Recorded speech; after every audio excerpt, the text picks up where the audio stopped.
Bismillah, alhamdulillah, wassalatu wassalamu ala rasulillah wa ba'du. Dalam firman Allah SWT, di mana Allah berfirman, Ya ayyuhalladzina amanu, la yaskhar qawmun min qawmin, asa ayyakunu khairan minhum.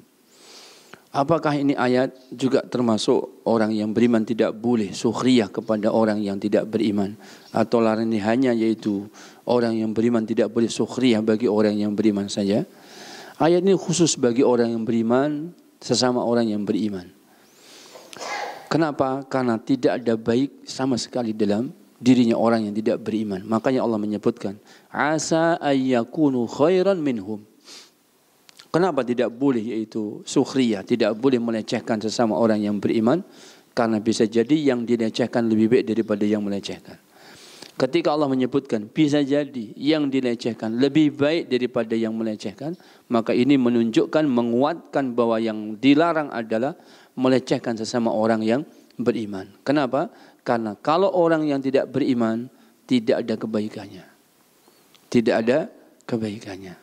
Tidak akan orang yang tidak beriman itu sedikit pun ada kebaikan yang lebih baik daripada orang yang beriman. Adapun orang yang beriman, seburuk apapun orang yang beriman, maka dia memiliki kebaikan yang tidak dimiliki oleh orang-orang yang tidak beriman. Di dalam hadis baginda Nabi menyebutkan, Al-mu'minul qawiyyu khairun wa ahabbu ilallah minal mu'minid dhaif wa fi kullin khairun. Orang yang beriman, yang kuat imannya itu jauh lebih Allah cintai dan lebih baik dibandingkan orang yang beriman yang lemah iman. Orang kalau pol imannya, maksimal imannya, maka kuat iman lebih dicintai oleh Allah SWT. Kuat iman itu lebih baik. Tapi bukan berarti kalau orang itu lemah iman, imannya itu lemah gitu, menjadi tidak baik. Bukan.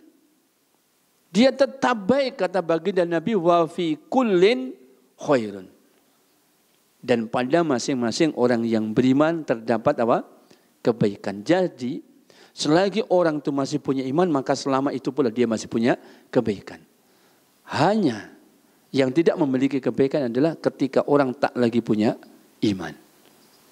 Ibarat dia hidup tidak punya modal hidup. Nah, kalau tidak punya modal hidup pasti bangkrut hidupnya. Nah, bagaimana dia itu akan mendapatkan kebaikan hidup ketika dia tidak punya modal hidup? Padahal modal hidup itu apa? Iman. Baginda Nabi menyebutkan, Ra'sul amri al-islamu. Modal dari kehidupan setiap diri setiap manusia adalah al-islamu, Islam, iman. Jadi ketika orang punya Islam, orang punya iman, berarti dia punya modal hidup yang baik. Ketika dia tidak punya itu, maka dia tidak bakal mendapatkan kebaikan. Jadi kembali kepada ayat ini adalah khusus bagi orang-orang yang beriman. Barakallahu fikum.